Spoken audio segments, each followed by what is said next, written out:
ആദരിക്കുകയാണ്.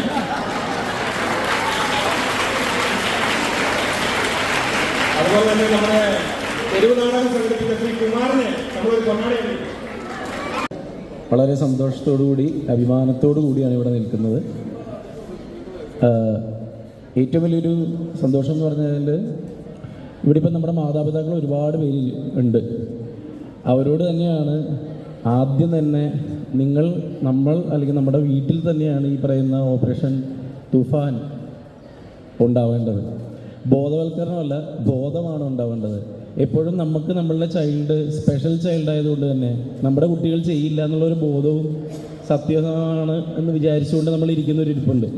കാരണം ഞാനിപ്പോൾ ഇവിടെ അങ്കമാലി കുറ്റിപ്പുഴ സ്കൂളിൽ അധ്യാപകനായിട്ട് ഞാൻ കഴിഞ്ഞ കൊല്ലം മുതൽ അധ്യാപകനായിട്ട് ഇവിടെ ഉണ്ട്. ഹിന്ദി അധ്യാപകനായിട്ട് ഇവിടെ ചേർന്നിട്ടുണ്ട് കുന്നുകര ക്രിസ്തുരാജിൽ. അപ്പോൾ എനിക്കറിയാം അവിടെയുള്ള ഓരോ മാതാപിതാക്കളും എങ്ങനെയാണ് ഇപ്പോഴത്തെ പുതിയ തലമുറയിലുള്ള കുട്ടികളോട് എങ്ങനെയാണ് പെരുമാറുന്നത് എന്നുള്ളത്. അപ്പോൾ ഈ തൂഫാൻ എന്നുള്ളതൊരു കൊടുങ്കാറ്റാണ്. നമുക്കത് ആ കൊടുങ്കാറ്റ് ആഞ്ഞടിച്ച് അത് ചെറുതാക്കി ഒരു ഹവ അല്ലെങ്കിൽ ഒരു കാറ്റിലേക്ക് ചെറിയ രീതിയിലേക്ക് കൊണ്ടുവരണം. അത് വീട്ടിൽ നിന്ന് തന്നെയാണ് തുടങ്ങേണ്ടത്. നമ്മൾ എപ്പോഴും അലേർട്ടായിരിക്കണം, അതിലൊരു സംശയവും പാടില്ല എന്നാണ് എനിക്ക് പറയാനുള്ളത്. മാത്രമല്ല, ഞാൻ കഴിഞ്ഞ ദിവസം സ്കൂളിൽ ഒരു പ്രധാനപ്പെട്ട ഒരു കാര്യം പറഞ്ഞു. നമ്മൾ സ്കൂളിൽ നിന്ന് കുട്ടികളെയൊക്കെ ടൂറ് കൊണ്ടുപോകുമല്ലോ. നമ്മുടെ സ്കൂളിൽ ടൂർ കൊണ്ടുപോകണം, ഉറപ്പായിട്ടും എൻ്റർടൈൻമെൻറ്റിന് ടൂർ ആവശ്യമാണ്. പക്ഷേ അതിൻ്റെ ഒപ്പം തന്നെ ഒരു ദിവസം, അത് എനിക്ക് തോന്നുന്നു ഇനി അതൊരു പദ്ധതിയായിട്ട് ഞാൻ നിങ്ങളുടെയൊക്കെ മുമ്പിൽ അവതരിപ്പിക്കാം. ഒരു ദിവസം നമ്മുടെയൊക്കെ നാട്ടിലുള്ള കുറേ റീഹാബിലേഷൻ സെൻറ്ററുകളുണ്ട്, അതും കുട്ടികളെ കാണിക്കണം ഒരു ദിവസം. കാരണം ഞാൻ സത്യം സീരിയസ് ആയിട്ട് പറഞ്ഞു, ഞാൻ എൻ്റെ സിനിമയുടെ ഭാഗമായിട്ട് കൊറോണ സമയത്ത് ഞാൻ എഴുതുന്ന സിനിമയുടെ ഭാഗമായിട്ട് അന്നത്തെ ഈ പറയുന്ന പുതിയ വിദ്യാർത്ഥികളുടെ ഡ്രഗ് അഡിക്ഷൻ്റെ കാര്യമായിട്ട് എഴുതിയപ്പോൾ അന്ന് 11% അന്ന് ആ സിനിമ നടന്നില്ല. ഇന്ന് ആ സിനിമ ഞാൻ രണ്ടാമത് എഴുതാൻ വേണ്ടി നോക്കുമ്പോൾ എനിക്ക് തോന്നുന്നത് 33% അത്രയും ആയിക്കഴിഞ്ഞു. റേഷ്യോ നോക്കണം. അന്ന് അത് എഴുതാൻ വേണ്ടി ഞാൻ റീഹാബിലേഷൻ സെൻ്ററിൽ പോയപ്പോൾ ഞാൻ കണ്ടതാണ്, അന്നത്തെ അവിടെ കിടക്കുന്ന കുട്ടികളുടെ അവസ്ഥ കണ്ടതാണ്.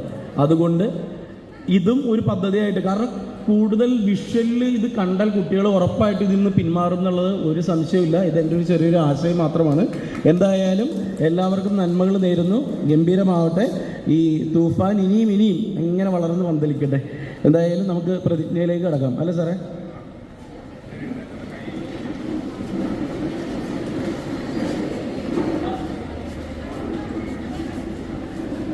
ഞാനൊരിക്കലും മയക്കുമരുന്ന് പോലെയുള്ള ലഹരി പദാർത്ഥങ്ങൾ ഉപയോഗിക്കില്ല എന്നും അവയുടെ ഉൽപ്പാദനം, വിതരണം, ഉപയോഗം എന്നിവ നിരുത്സാഹപ്പെടുത്തുമെന്നും വ്യക്തികൾക്കും കുടുംബങ്ങൾക്കും സമൂഹത്തിനും വിപത്തായ മയക്കുമരുന്ന് ഉപയോഗത്തെ തുടച്ചു നീക്കുവാൻ കഠിനമായി പ്രയത്നിക്കുമെന്നും കേരള സർക്കാരിൻ്റെ നേതൃത്വത്തിൽ കേരള പോലീസ് നടത്തുന്ന ഓപ്പറേഷൻ തൂഫാൻ പദ്ധതിയിൽ തൂഫാൻ വാരിയറായി പ്രവർത്തിക്കുമെന്നും ഞാൻ ദൃഢപ്രതിജ്ഞ ചെയ്യുന്നു.